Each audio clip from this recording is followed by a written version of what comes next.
A lit chalice is a symbol of our faith as Unitarian Universalists, connecting us across time and distance to a legacy of love, truth, and shared purpose.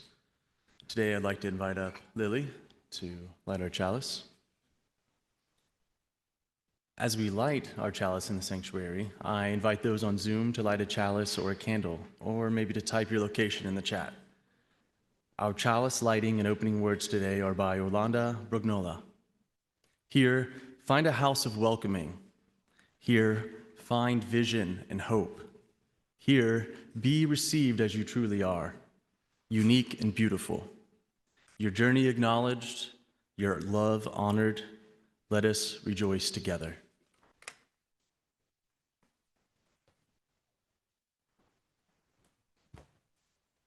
Please rise in body or spirit as we join together in singing hymn 301, Touch the Earth, Reach the Sky.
Would you please now join me in saying our covenant, which is also in your bulletin. Love is the spirit of this church, and service is its law. To dwell together in peace, to seek the truth in love, and to help one another. This is our covenant. And now we are going to say our covenant in Spanish. El amor es el espíritu de iglesia. Y el servicio es su ley, vivir juntos en paz, buscar la verdad en el amor y ayudarnos unos a otros. Este es nuestro pacto. Please be seated. And now I invite Matt Russell from the Ministerial Search Committee to come and tell us how our search for a new minister is going and how we can all participate in making a successful church. Good morning. As she just said, my name's Matt Russell, he, him, and a juggler of paper. Thank you, everyone who's been reading the notices and the e-blast. We had a winner from the question from last week, Peter Lankowski. I don't know if he's here, I haven't seen him, but he won a gift card, and see, it pays to read and answer questions. So I've got three things. One, listening sessions. They've been growing incredibly well. We've got a couple openings for the one today after the service because of some cancellations, like 2 openings. The 23rd is full. The 28th, we've still got a few spots open for. And then the 30th, which is on Zoom, we have lots of room for. So there are still opportunities for that communication with us about what you're looking for in the future. The other thing happening, the focus groups coming up in October, we're going to be reaching out and looking for invitations and talking with specific groups throughout the congregation groups like the staff or a men's group or the women's noon out, various groups that may have a different point of view. So we're looking to get their information as well. Another one is youth with parents, parents with kids under the age of 18. So if you haven't heard from us or you're part of a group, please reach out to us. And the last thing, we'll be having a congregational survey in October. So that survey is kind of the flip side of the listening session. The listening session is more for the search committee to understand what we're looking for, what the congregation is looking for. The survey is more about demographics and answering some questions for information we can share with potential candidates. But we need information from y'all on both of those. Thank you.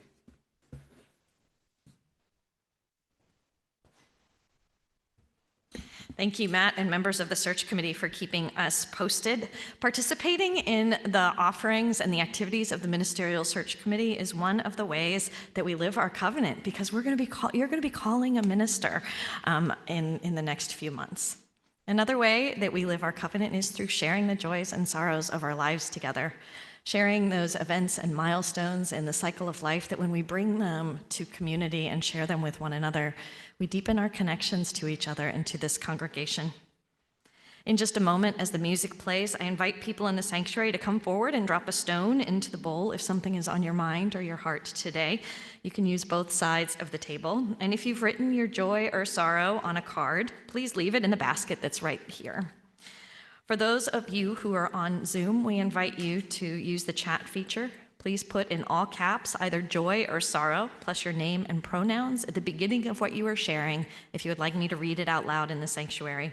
You can also symbolically drop a stone into the bowl by typing drops stone or just DS into the chat.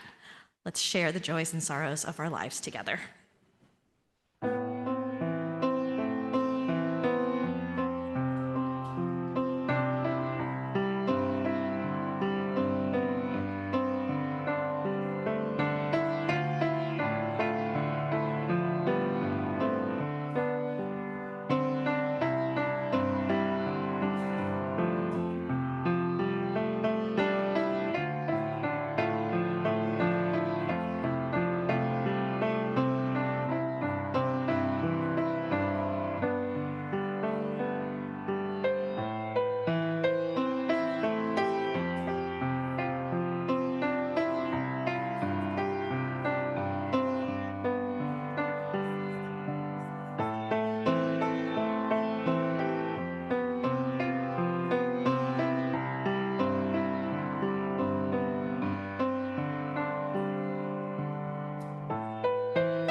Before I begin reading the joys and sorrows that are shared today, I'd like to make a note.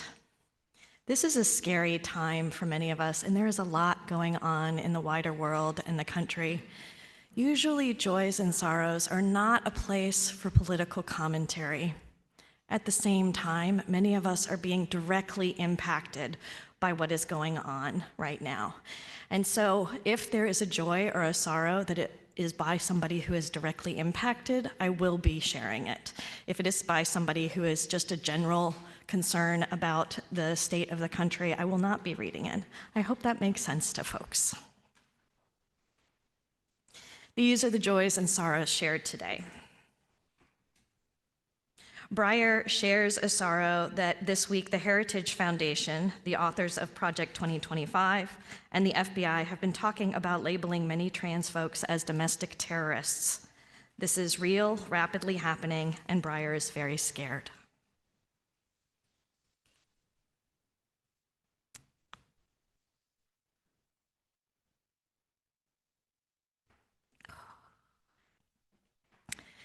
A sorrow from Don. Don says that he lost a friend last week who was a resident at Craft Commons. Sharon and Carolyn share a joy that they are celebrating Rosh Hashanah with family tomorrow. Holly shares the joy. Holly had a great visit with 2-year-old Oliver last weekend and shares that they are expecting a granddaughter in late January. Alice shares the joy that she went to the Mothman Festival yesterday.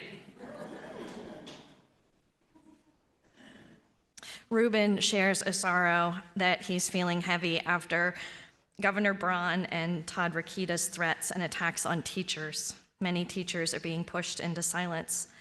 But Reuben says, right on Reuben, the costs of speaking up are just as of not speaking up are just as dangerous. Kathy shares the joy that her friend Terry's cancer in her liver is reduced by half due to chemo. Brittany shares the joy that Dustin, Charlotte, and Brittany are moving to Rocky Ripple. They are close to the river and many of Charlotte's friends. Sandra shares the joy that for the first time, Sandra led the opening drum circle at Festival of Faiths last Sunday, and was both complimented and compensated for it. Makes a difference. And Finn shares the joy that he is happy that he made a board game at his house called Path of Destiny. I'm going to break my own rule that I just shared with you to share a general sorrow and what we're going to do about it. September 15th through October 15th is National Hispanic Heritage Month. The main celebration here in Indianapolis to celebrate this event has been canceled due to safety concerns of ICE and police presence at the event. In response, UUI will begin singing both in English and Spanish versions of Spirit of Life to make it clear to all people of Hispanic heritage that you are welcome here at UUI, and so is your language. We will stumble through it together. It's okay. The key about pronouncing words in Spanish is that every vowel is pronounced, okay? That's the key. Other than that, we'll stumble through it together. Though they may not be shared today, we know that there are many more joys and sorrows on our minds and in our hearts that are impacting our day-to-day lives, that are impacting how we go about building community, our families. Let us pause now in a moment of silence as we hold all of this, both the joys and the sorrows.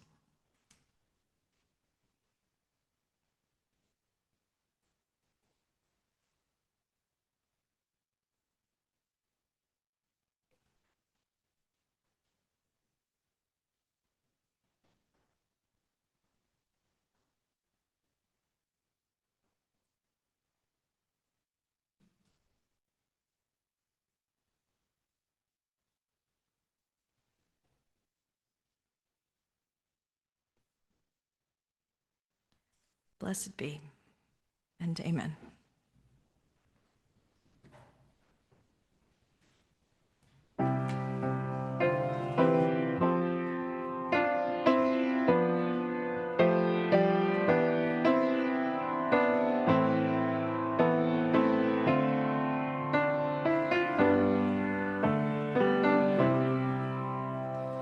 Spirit of life, come unto me. Sing in my heart all the stirrings of compassion, blowing a wind, rising a sea, moving the hand, giving life the shape of justice. Roots hold me close, wings set me free. Spirit of life, come to me, come to me. When te amor, ven hacia mí, y el corazón cantará tu compasión. Sopla al volar, sube en el mar, hasta moldear la justicia de la vida. Arráncame, libérame, fuente de amor, ven a mí, ven a mí.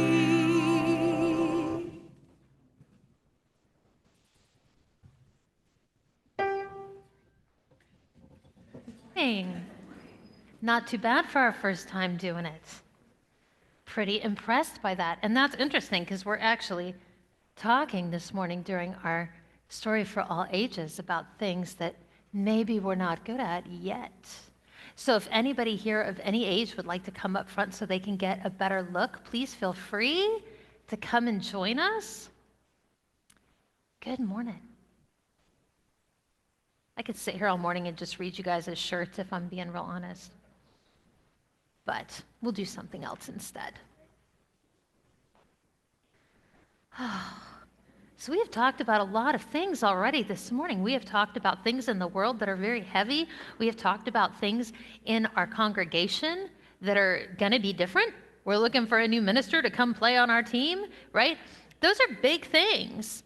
And let's see, how many people here know how to ride a bike? Awesome. How many people here know how to climb a tree? I'm not asking if you could do it right now, right? Like, I'm just asking if you know how. How many people here have known how to do that since they were born? Okay, I see some very optimistic hands in the air.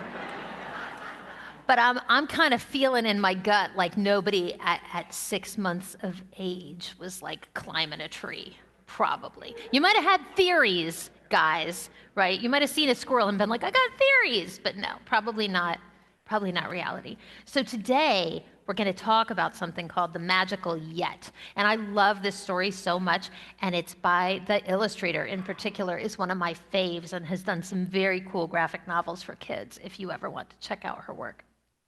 So this story goes like this. There are days when your dreams haven't come true, or you're upset by the things you can't do. If you've lost or failed or cried just a bit, you're tired of waiting, ready to quit. Anybody here ever been ready to quit? Maybe. Like that shiny new bike you couldn't ride, and it didn't matter how hard you tried. You couldn't pedal, and you couldn't steer, and you couldn't get that bike into gear. Then, when you thought you were on the right track, you popped a wheelie and fell on your back. I know, it is the worst. It does happen. And now you won't ride. No way. Nope, never. No riding for you. You'll walk forever. Don't give up now. There's a major game changer, a most amazing thought rearranger. someone to show you how good you can get. Now introducing the magical yet. Doesn't it look friendly?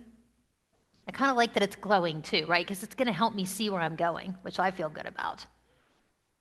With this yet's magic, you can begin to see that you're going beyond where you've been. There are so many things that you've learned to do when you didn't know the yet was with you. Like when you babbled before you could talk, or how you crawled before you could walk. Yet's a dreamer, a schemer, a hoper, a trier, a maker, a doer, a gotta fly higher. This yet finds a way even when you don't, and yet knows you well when you think you won't. Like that shiny new bike that you couldn't ride, hop right back on with the yet by your side. Yet doesn't mind warm-ups, fixes, and flops, do-overs, redos, stumbles, and stops. Yet knows there's mistakes, some big and some small. With yet, you are sure to get over them all. Play the kazoo or play the bassoon, jam with the yet, and you'll soon be in tune. Try skateboarding tricks like the ollie heel flip. This yet can get you to the championship. Tongue twisters twisted, your tongue in a knot. Yet says keep trying and practice a lot, even when it's spirit of life in Spanish. Be patient, yet can't do it all overnight. Some things take days, months, or years to get right. I know we have some artists here in this community who've maybe had that experience, oh yeah? But if you keep leaping, dreaming, wishing, waiting, learning, trying, missing, with the yet as your guide along the way, you'll do all the things you can't today. Now you're bolder, braver, starting to see with yet you can get where you want to be. You finally did it, yet knew you could. You're not just writing, you're getting quite good. But don't stop now. You've got so much to do. The good news is this yet grows with you. So no matter how big or old you might get, you'll never outgrow, you'll never forget. You can always believe in the magic of yet. Now, I'm going to tell you one more thing before we sing our way out to our religious exploration groups. And that is that the universalist part of our heritage calls us to believe not just in our own magical yet, but in other people's too. And that can be a really hard part. Because even in this community where we love everybody, sometimes we drive each other up a wall. Just like the tiniest bit, right? And out there in the big world, there are moments when it is even harder to accept. But that is part of the work of our Unitarian Universalism, is to keep believing in that yet, and to keep leaving whatever doors we can find open for that yet to get through. And now, let us sing our way out together.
They have a lot of energy today.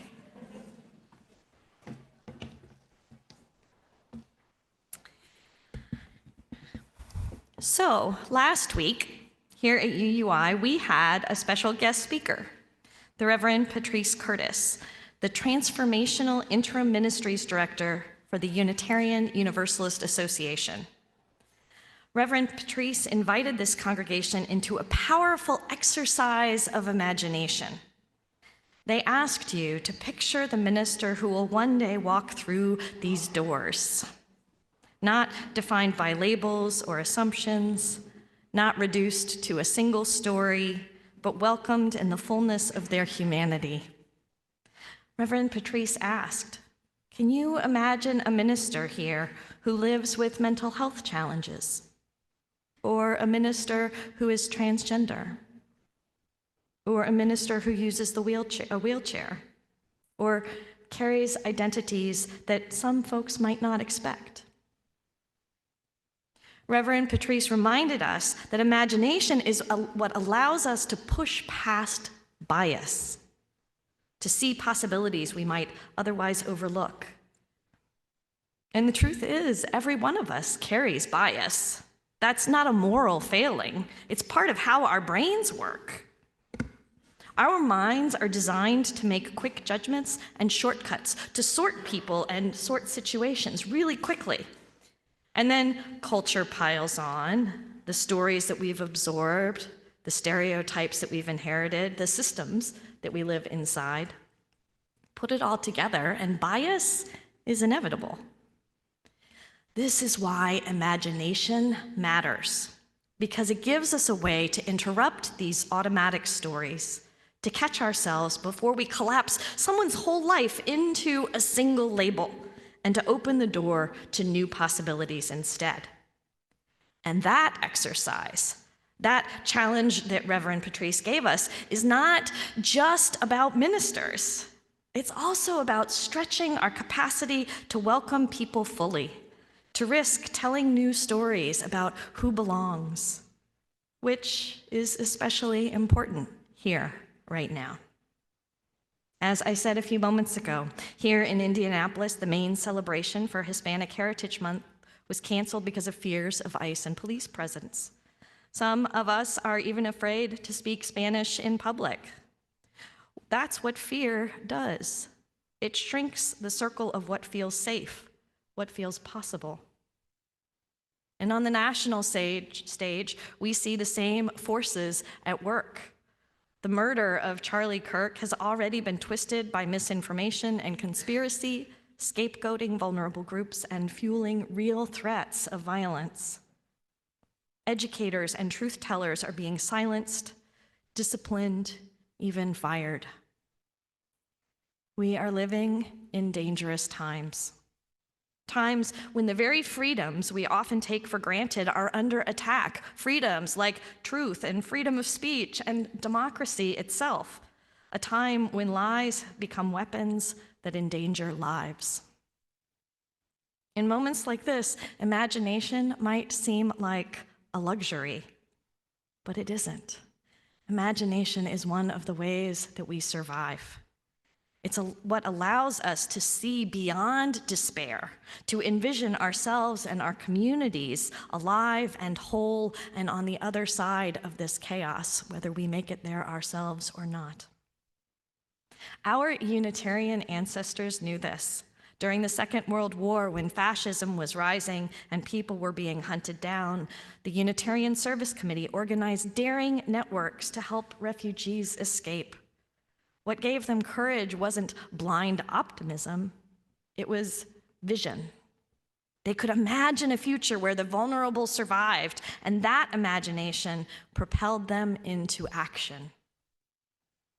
Today, we need that same kind of imagination, not wishful thinking, not manifest it and it will come true, but the kind of vision that helps us to endure and helps us find the courage to act. Imagination might sound abstract, but it isn't. It's something that we can feel in our bodies that gives us strength, something that reminds us that we're not powerless. And believe it or not, one of the places that I have felt this most viscerally, the power of imagination, was when I played roller derby. Now, I know you weren't expecting that. Okay, so picture this. Imagine with me. We're in the locker room before the game, a whole bunch of soon-to-be very stinky women. Skates laced up, safety gear strapped on, our nerves are jangling. We can hear the low hum of the crowd that's building outside, anticipation like drum beats in our chest. Our team captain calls us into a huddle and begins quietly. "Close your eyes," she says. Hear that first whistle. Feel the adrenaline in your body. Picture yourself skating with strength and precision. And then her voice gets louder. Don't just see yourself out there. See the team moving as one. Hear the crowd roar when we make that game-changing play. Hear them chanting for us as the jammer goes faster and faster, scoring points. See us winning. See us winning. And in those moments, standing shoulder to shoulder, the nervousness would convert to excitement. The scent of the stale roller derby pads and the flicker of fluorescent lights would slip away, replaced by the imagined roar of the fans.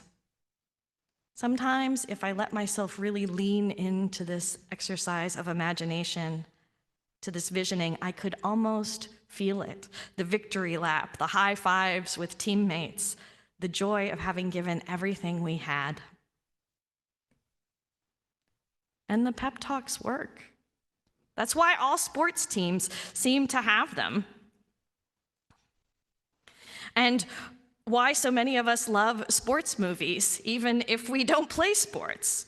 Maybe they don't work every time on the scoreboard, but a good pep talk can lift spirits in a powerful way. The practice of envisioning ourselves doing well, of envisioning ourselves playing our best, can take our fear and channel it into courage. It can take the anxiety and channel it into excitement. This is what imagination, what vision does. It isn't about strategies or skills so much as about seeing ourselves as more resilient, stronger, maybe even braver than we thought we were. And it turns out it's not just wishful thinking. It's a way to train our minds and our bodies to believe that this sort of future is possible even when the odds are against us. This isn't a new idea. Across cultures and traditions, people have long believed that our intentions can shape reality. In the 19th century, the New Thought movement drew on teachings from Taoism and Hinduism, Buddhism, and many other sources, claiming that collective thoughts and focused intentions could influence the world around us. Whether or not you buy into the whole idea, the truth remains that imagination and vision have always been understood as powerful spiritual practices. The magical yet, right, is an exercise of imagination. Now, of course, there is danger here too. Some of you may remember the book The Secret and how powerful manifestation became. And yes, absolutely, sometimes imagining something clearly helps us align our hearts with our hopes, but I've also seen the harm in that way of thinking. When people, when I was a hospital chaplain, and people would whisper, "What did I do to deserve this?" As if illness or systemic oppression or loss were just a failure of imagination or a failure to have a good attitude. That, beloveds, is bad theology. None of us manifests our way into cancer or systemic injustice. Vision is something different than manifestation. It doesn't erase pain or pretend we can positive think our way past injustice. Vision holds complexity. It lets us dream without blaming the people for barriers they didn't build. And vision is actually strongest when it's not just about individual thriving, but when it's shared. That's something else I learned on the roller derby track. When the whole team held the same vision, something powerful happened. And once we could all see it, we could start to make it real together. Vision can be collective. Some of the greatest leaders in history didn't just tell people what to do, right? They helped them see a future worth moving toward. Think of the Reverend Dr. Martin Luther King Jr. in his I Have a Dream speech. He didn't simply list demands. He painted a vivid picture of children hand in hand, of justice rolling down like waters of a world transformed. That picture he painted was more than words. It became a rallying cry. And in Selma and Montgomery afterwards, people put their bodies on the line to bring that vision into being. King reminded us that imagination is never passive. It prepares us for action. But vision can only really take hold when people can see themselves inside the vision, inside the imagination that we're casting. This is where representation comes in. It's the bridge between lived reality and our imagination. In the 1960s, Nichelle Nichols, the actress, played Lieutenant Uhura on Star Trek. Have any Star Trek fans here? A few. Excellent. She was a Black woman officer on the bridge of a spaceship, competent and respected, something that television audiences had never seen before. Nichols almost quit her role, but Dr. King urged her to stay. He told her she was showing millions of people a future where Black children could see themselves fully included. Years later, astronaut Mae Jemison would point to the character as the reason Jemison believed that she could reach the stars. That is the power of vision embodied. When someone shows us who we might be, then we can see ourselves reflected in the story of what's possible. That seemingly impossible future stops feeling like a distant dream, becomes something that we can reach for in our own hands. I had a moment like that myself. I spent some formative years, too many formative years, in a fundamentalist church where girls and women were told flat out that we could not be ministers. That door was firmly closed, and for a long time, I believed it. But years later, I walked into my first Unitarian Universalist congregation and saw a woman standing at the pulpit, preaching with authority and warmth and grace. And in that moment, something shifted for me. It wasn't just that she was a woman in the pulpit. It wasn't just that in my brain, I was wondering if she was even supposed to be there. Seeing her up there, unapologetically, fully herself, opened the door in my imagination that I hadn't even realized was closed. And here I am. That's what representation does. It doesn't just inspire, it transforms what we believe is possible for ourselves and for the communities we're part of. It grounds vision and imagination in flesh and bone so that it's no longer just a dream, but is something that we can reach towards. And once you've seen it embodied, you can't unsee it. Once you've caught even a glimpse of what's possible, it changes how you move in the world. We see, unfortunately, the negative side of this vision quite starkly right now.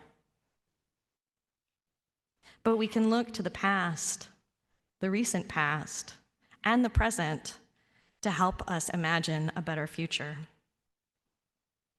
In the summer of 2020, communities across the globe rose up in enormous racial justice protests. What began as a cry for change became a groundswell of action, mutual aid networks, voter mobilization, neighbors taking care of neighbors. People didn't just hope for change, they imagined it and moved through it together. Or think about the long fight for marriage equality that's still fighting, as is racial justice, right? For decades, LGBTQ+ activists envisioned a world where love was not restricted by law. And in time, that vision was realized, not just by wishful thinking, but by decades of persistence, organizing, and cultural shifts. But they held on to the vision. Today, as immigrants live under the shadow of raids and deportation, and as trans and non-binary people face relentless attacks, we hold fast to a vision where your full selves are recognized and honored, A vision where safety and dignity and belonging are not reserved for a few, but are the birthright of all.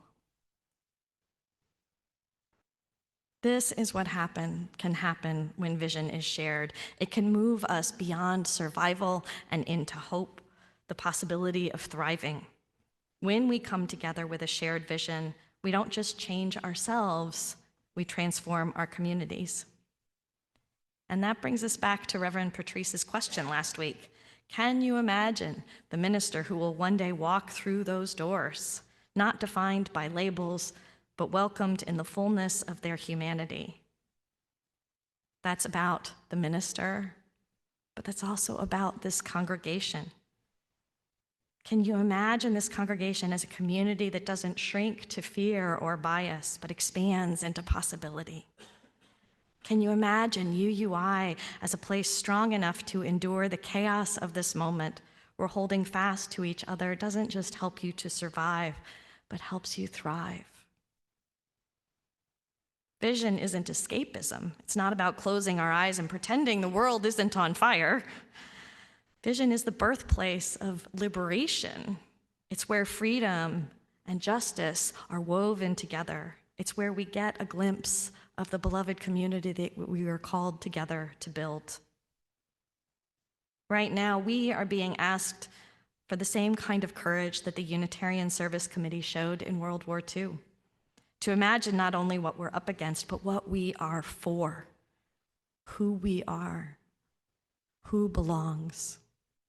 To picture this country, this congregation, not as fragile or fracturing, but as strong and steady and rooted in love. To see us winning, not because the struggle isn't real, but because together we can hold on to each other and move forward with courage. Next week, we're going to talk more about what it's going to take to live into this vision together, because the road is going to be rough. But if we keep imagining, if we keep envisioning ourselves as brave enough and strong enough to face what comes, if we keep envisioning a world on the other side of this chaos where justice and compassion flourish, that vision can guide our way forward. May vision give you courage.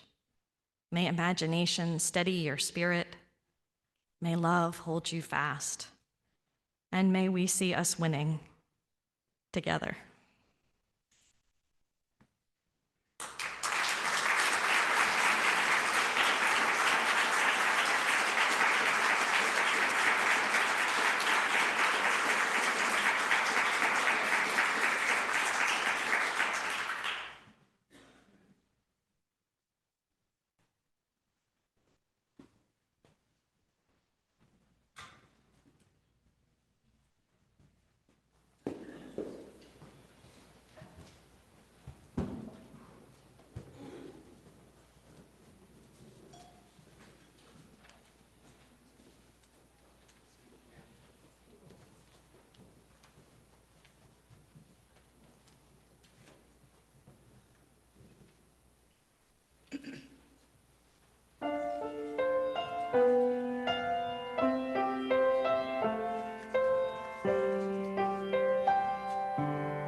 Every month, UUI gives half of the Sunday collection to a cause chosen by our Social Justice Committee.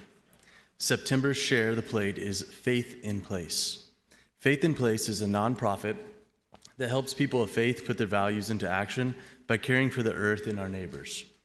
They work with congregations across Indiana and the Midwest to grow community gardens, save energy, protect air and water, and stand for environmental justice. Your gift today supports this sacred work, helping them build a healthier, more resilient communities for generations to come. To give, using your smartphone, text the dollar amount and the word share to the phone number in the chat and bulletin, or visit uui.org. Here in the sanctuary, ushers will come around to collect your donations. The offering will now be gratefully received. May it be joyfully given.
Thank you for your generosity.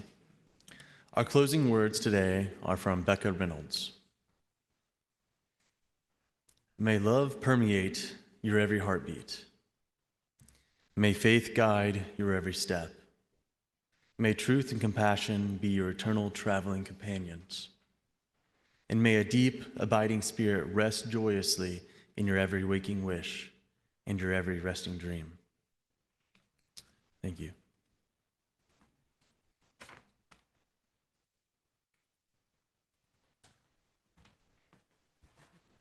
Please rise and bow to your spirit as we join together in singing a song that may be new to many of us. It's called We Shall Be Known. The choir and whoever knows it are invited to sing it first, and then the congregation is invited to join on the second and third times through.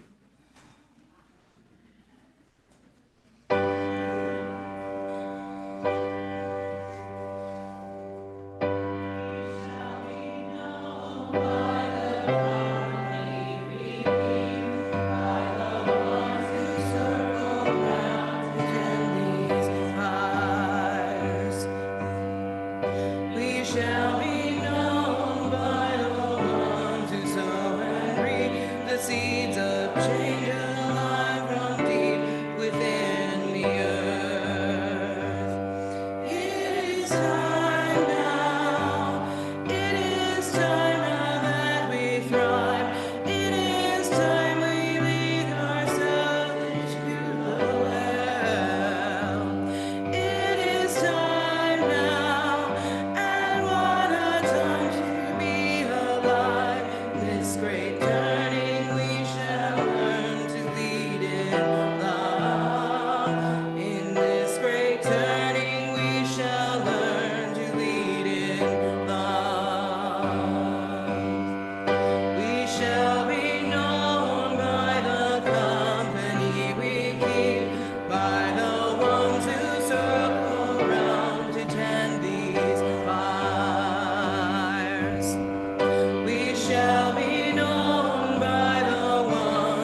We shall be known by the company we keep, by the ones who circle round to tend these fires. We shall be known by the ones who sow and reap the seeds of change alive from deep within the earth. It is time now. It is time now that we thrive. It is time to lead ourselves into the well. It is time now, and what a time to be alive in this great turning. We shall learn to lead in love. In this great turning, we shall learn to lead in love.